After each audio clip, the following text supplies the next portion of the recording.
Good morning, students. Today we will start our chapter number 7. ये है Indian bronze statues. Indian bronze statues या भारतीय कांस्य प्रतिमाओं के बारे में आज हम पढ़ेंगे।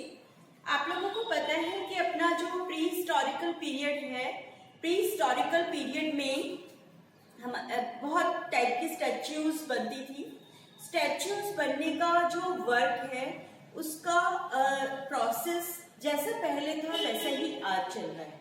उसमें जरा सा भी माइन्यूट सा भी डिफरेंस नहीं आया है, क्योंकि वो प्रोसेस इतना ज़्यादा कारगर था, इतना ज़्यादा वो प्रोसेस सक्सेसफुली प्रोसेस था कि उसमें कोई चेंज नहीं किया गया।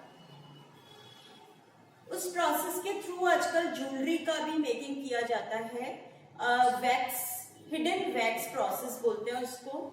उसमें सबसे पहले जो भी मोल्ड होता है वो मोल्ड वैक्स से बनाया जाता है, और उस वैक्स के मोल्ड में मेटल को एकदम लिक्विड फॉर्म में लाकर और फिर उसको उसमें फिल कर दिया जाता है, जिससे गर्मी से वैक्स धीरे धीरे वैक्स पिघलती जाती है और जो मेटल है वो जम के हार्ड होता जाता है।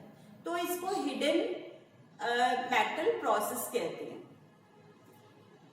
अर्ली पीरियड में जो मैन था वो केवल एक ही मेटल को यूज लेके और स्टैच्यूज नहीं बनाया करता था।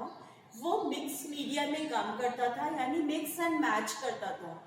वो कॉपर, ब्रॉन्ज, मैग्नीशियम और जिंक, इन सबको मिक्स करके, मेनली 3 मेटल्स मिक्स करके उसने अपने बनाए थे, टिन, मैग्नीज और कॉपर। इन तीनों को मिक्स करके उसने अपना स्टैच्यूज बनाए थे। स्टैच्यूज के फॉर्म में बहुत सारे डिफरेंस है, कि बहुत सारी वेराइटीज है। मोस्ट ऑफली स्टैच्यूज जो होती थी वो वर्शिप के लिए बनाई जाती थी और गॉड गॉडेस की होती थी। गॉड गॉडेस भी आप लोगों को पता है कि इंडिया में वैरायटीज है, अलग अलग जो लोग हैं अलग अलग टाइप के रिलीजियंस के हैं, जिसके कारण जो गॉड गॉडेस है उनमें भी वेरिएशंस मिलता है, और इसी कारण वैरायटी में स्टैच्यूज बनानी पड़ी, जिसकी वजह से क्रिएटिविटी जो थी उसका डेवलपमेंट और भी ज्यादा हो गया। मेल और फीमेल इन स्टैच्यूज को only worship point of view से ही नहीं बनाया गया था, बल्कि इनमें एलिगेंस भी डाली गई थी। सौंदर्य की अभिव्यक्ति बन के उभर के सामने आई थी ये, क्योंकि वो हमारे गॉड गॉडेस हैं, उनसे हमारी इमोशंस जुड़े हुए हैं, तो इसलिए उनको बहुत ही ज्यादा भक्ति पूर्वक, प्यार पूर्वक उनको बनाया गया था।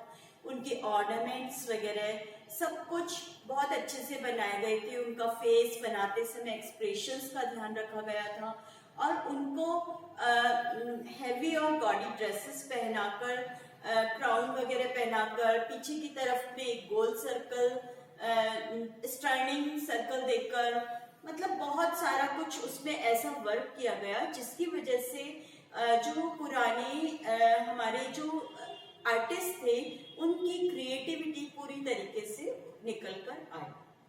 ना ही सिर्फ स्टैच्यूज, बल्कि उन लोगों ने और भी बहुत सारी चीजों को मेटल फॉर्म में क्रिएट किया था, जैसे डेकोरेशन पॉइंट ऑफ व्यू से जो पॉट्स बनाए थे, वो यूटिलिटी पॉट्स बनाए थे उन्होंने, कुछ अपने खाना बनाने के बर्तन प्लस उनको स्टोर करने के बर्तन, वो मेटल में उन्होंने बनाए थे, जो अभी तक भी मेटल में होने के कारण वो, क्योंकि मेटल डिसॉल्व नहीं होता है जब, और अपने आप वो मेल्ट भी नहीं होता है, और जल्दी से वो ब्रोकन भी नहीं होता है। इस वजह से इतने लॉन्ग टाइम के बाद में भी खुदाई में मिले हुए इन क्रिएशंस को, इन बर्तन को, इन स्टैच्यूज को, इन सब चीजों को देखकर हम कह सकते हैं कि पुराना जो मैन था वो अपनी यूटिलिटी के बर्तनों को ना ही सिर्फ यूटिलिटी के लिए बनाता था, बल्कि उसको बहुत शौक था कि वो ब्यूटीफुली उसको क्रिएट करके और अपने घर की डेकोरेशन को और भी ज्यादा बढ़ाए।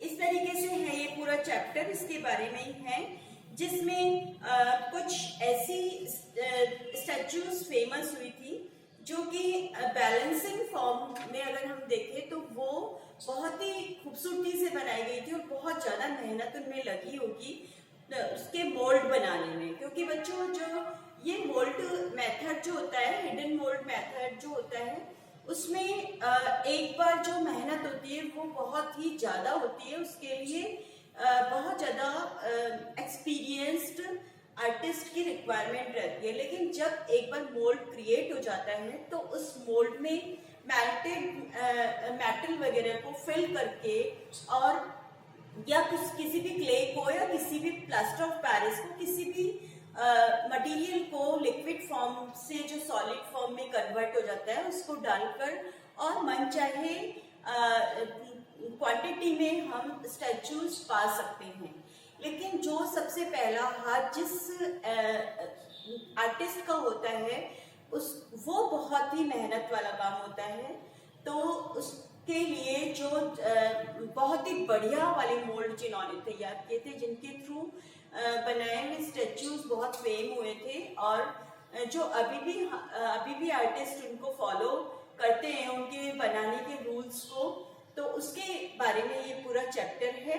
तो हम इसको धीरे धीरे डे बाय डे आगे बढ़ाएंगे। आज के लिए इतना ही, थैंक यू। मैंने 7 चैप्टर लिया है आज बच्चों, क्योंकि इससे पहले के 2 चैप्टर्स आपके कोर्स से हट चुके हैं, तो हम इसीलिए उसको स्किप करते हुए आज 7 चैप्टर पे आए हैं।